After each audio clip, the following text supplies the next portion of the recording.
Entry को समझने के लिए हम एक नॉर्मल जो टैली रहता है, टैली 9, जिसमें जीएसटी वगैरह कुछ नहीं है, वही वाला सॉफ्टवेयर मैंने ओपन किया हुआ है। ठीक है, और इसलिए यहाँ से हमने कोई कंपनी बना ली है पहले से। ठीक है, अब इस कंपनी में हम एंट्री करने वाले हैं। ठीक है, ठीक है। तो सबसे पहले आप एंट्री को समझो। जैसे कि एक सवाल मैं लेता हूँ कि हमने व्यापार शुरू किया है, क्या हमने व्यापार शुरू किया है। ठीक है, व्यापार को शुरू करने के लिए क्या होना पड़ता है? पैसा चाहिए, या कोई बिल्डिंग चाहिए, मशीनरी चाहिए, कुछ तो चाहिए, तब तो व्यापार शुरू होगा नहीं।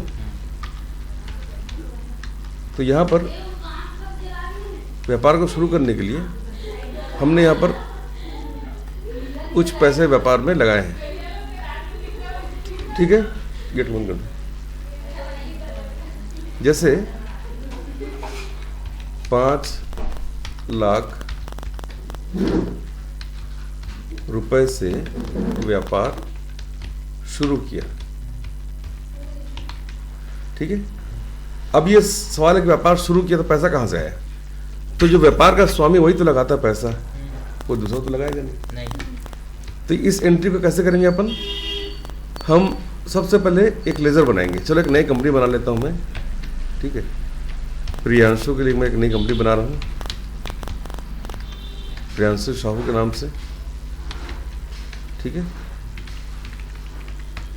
ठीक है। और अकाउंट्स इन्फो में जाकर यहाँ पर लेजर बनाना पड़ेगा। क्या लेजर बनाएंगे? कैपिटल का। कैपिटल कौन लगा सकता है? व्यापार का स्वामी लगा सकता है। कैपिटल को अंडर कैपिटल अकाउंट लिया है मैंने। ठीक है, इसकी एंट्री कैसे करोगे आप? स्केप करके बाहर आ जाओ, आप वाउचर में आ जाओ। डेट 1 तारीख का है, देखो 1 लिखा हुआ, तो मैं 1 तारीख मान लेता हूँ उसको। तो F2 दबाकर आप 1/4/2024 का डेट लिया मैंने। अब यहाँ पर F6 को दबाएंगे तो परचेस हो जाएगा, ये रिसिप्ट हो जाएगा। अब CR में लिखना है क्या? Capital account. यहाँ लिखा 5 लाख रुपए और यहाँ लिखा कैश। ठीक है, कैश क्यों लिखा डेबिट में? क्योंकि व्यापार में कैश आ रहा है 5 लाख रुपया। कैपिटल को क्रेडिट में क्यों के बगल में क्यों लिखा है? उसमें जा रहा है क्योंकि कैपिटल दे रहा है। कैपिटल जो है वो पर्सनल अकाउंट है। अब पर्सनल अकाउंट में नियम होता है पाने वाला और देने वाला। यहाँ पर देने वाला कौन है? कैपिटल अकाउंट है। ठीक है ना? तो 5 लाख रुपए हमने जो कैपिटल से आया है, तो कैपिटल अकाउंट किया है क्रेडिट और कैश को किया है डेबिट। और याद रखने के लिए नरेशन लिख दिया कि बीइंग बिजनेस स्टार्टेड। ये लो, ये एंट्री मेरी कंप्लीट हो गई, एक्सेप्ट भी हो गया। F2 को दबाकर मैंने डेट को 2 तारीख का कर दिया है। दूसरा सवाल है 50,000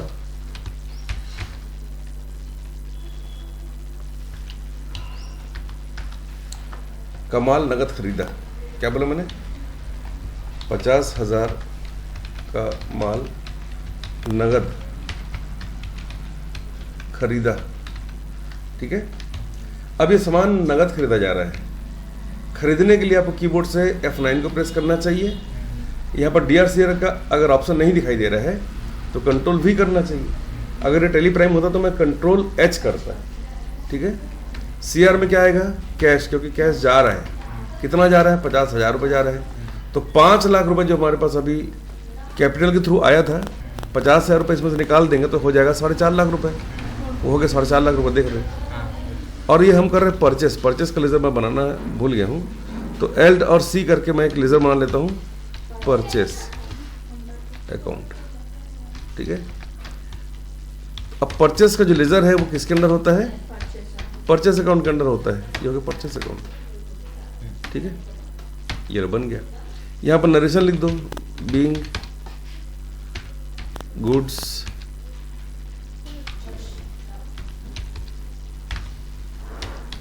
परचेज्ड बाय कैश। ये लो। ठीक है, अब F2 दबाकर डेट को 3 तारीख का कर दिया है। अब अगला सवाल देखो, 1 लाख रुपए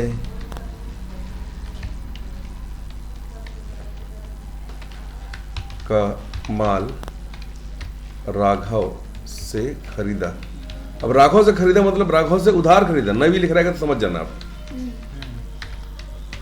ठीक है, समझ में आ रहा है ना? खरीदा है मैंने तो परचेस का लेजर रहने दिए, LC करके आप राघव का एक लेजर बना लो।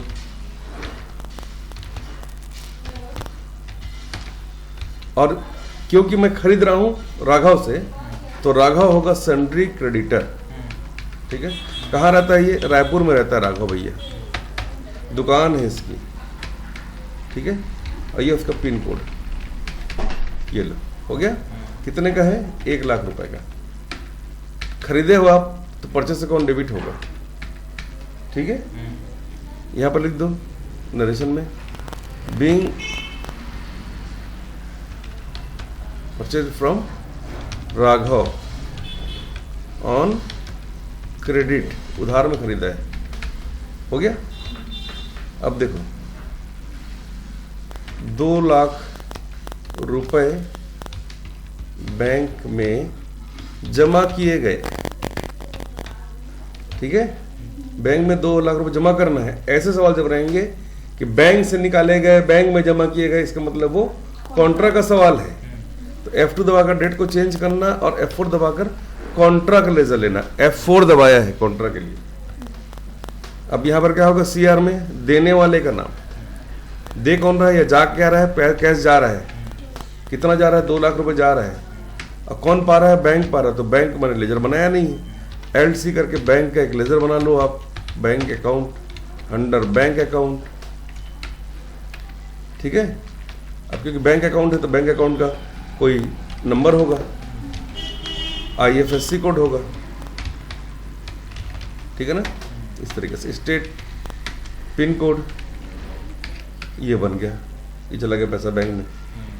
नरेशन लिख दो, being cash deposited into bank, ये हो गया। डेट को चेंज करो 5 तारीख का। अगला सवाल है, अब राघव से तुमने उधारी लिया था, वापस करोगे ना कि नहीं करोगे? तो 60,000 रुपये मेरे पास है अभी, मैं 60,000 रुपये वापस कर देता हूँ।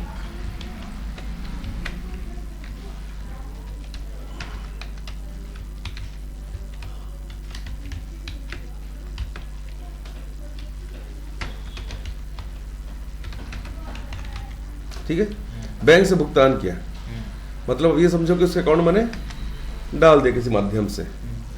ठीक है, तो यहां पर क्या एंट्री होगा? कॉन्ट्रा नहीं होगा, क्योंकि मैं भुगतान कर रहा हूं। मैं ये नहीं लिखा हूं कि बैंक में से पैसा निकाले कि जमा किए। जब तक आपके सवाल में जमा किए, निकाले बैंक से, डिपॉजिट किए, विड्रॉल किए, जब तक ऐसे शब्द नहीं आएंगे मतलब वो कॉन्ट्रा का सवाल है ही नहीं। ये सवाल काहे का है? भुगतान किया, पेमेंट किया मैंने राघव को, तो ये F5 दबाना है आपको। और पाने वाले का नाम है राघव, तो वो होगा डेबिट 60,000 रुपये। 1 लाख रुपए देना था, 60,000 रुपये दे रहा हूँ। 1 लाख रुपये देना था, 60,000 दे रहा हूँ। 40,000 बकाया दिखाई देगा आपको वहाँ पे। ठीक है, ये देखो दिखा रहे हैं यहाँ पर, और यहाँ पर लिख दिए बैंक, बैंक अकाउंट। तो बैंक में 2 लाख रुपए थे, 60,000 रुपये निकल गए, तो 1,40,000 बचा है यहाँ पर। ठीक है, चेक नंबर है तो यहाँ पर जरूर लिखना चाहिए आपको, रेफरेंस नंबर तो जरूर लिखना चाहिए, पेटीएम, फोन पे, गूगल पे वगैरह का। अब यहाँ पर मैंने लिखना है बीइंग, है ना, amount paid to Raghav by bank. हो गया, नरेशन अब और अच्छे से लिख लेना। नेक्स्ट सवाल देखो, 4,000 रुपए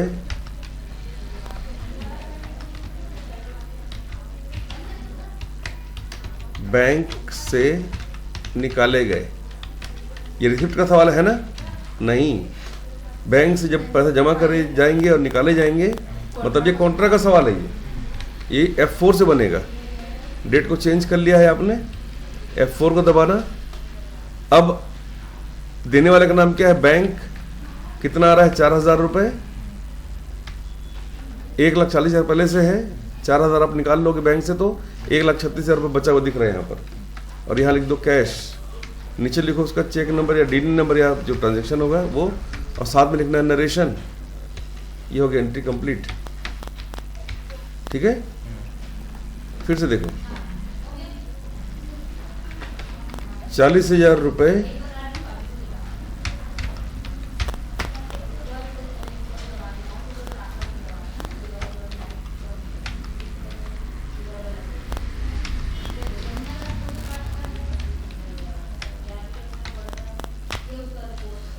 राघव को दिए गए। ये कॉन्ट्रैक्ट का सवाल है ना? नहीं है, नहीं सर। ये पेमेंट का सवाल है। ठीक है, तो यहाँ पर आपको F5 प्रेस करना है।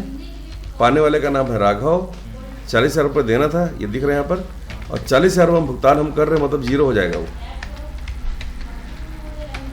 यहाँ पर अगर न्यू रेफरेंस नंबर पर नहीं आ रहा है अगर डिटेल यहाँ पर, तो F12 दबाकर या F11 प्रेस करके आप उसको एक्टिवेट कर लेना। कहीं लिखा होगा कैश नहीं आ तो अगर यहाँ पर जैसे आप एंट्री किए, हाँ। यहाँ पर रेफरेंस नंबर नहीं आ रहा है आपका, तो उसके लिए यहाँ पर एक ऑप्शन रहता है, उसको चालू करना पड़ता है। खैर अपन अभी ऑन अकाउंट डाल देते हैं।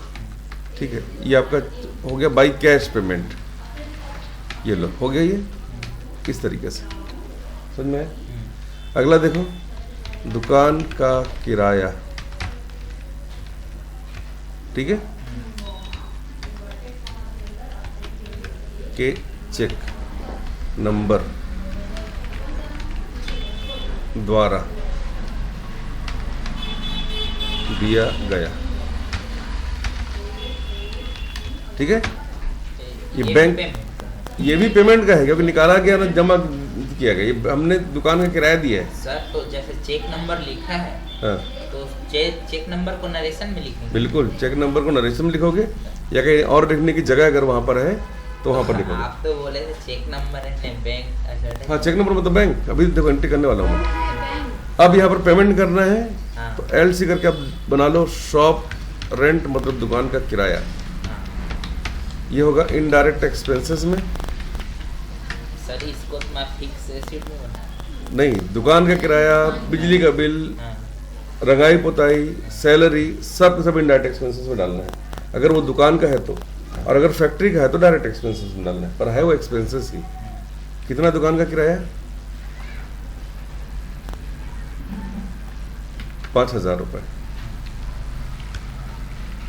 ठीक है, तो हमने लिखा 5,000 रुपये, और यहाँ लिख दिया है बैंक अकाउंट, और नीचे लिख देंगे चेक नंबर। ये ले, इस तरह से आपको एंट्री को करते जाना है। ठीक है, अब जैसे वेतन देना है तो लिखो इसमें। हाँ, अभी जो आप क्वेश्चन दिया था उसी में सर क्वेश्चन ही समझ नहीं। वेतन दिया 10,000 रुपये, तो ये तो पेमेंट में होगा ना? ये पेमेंट में ही होगा।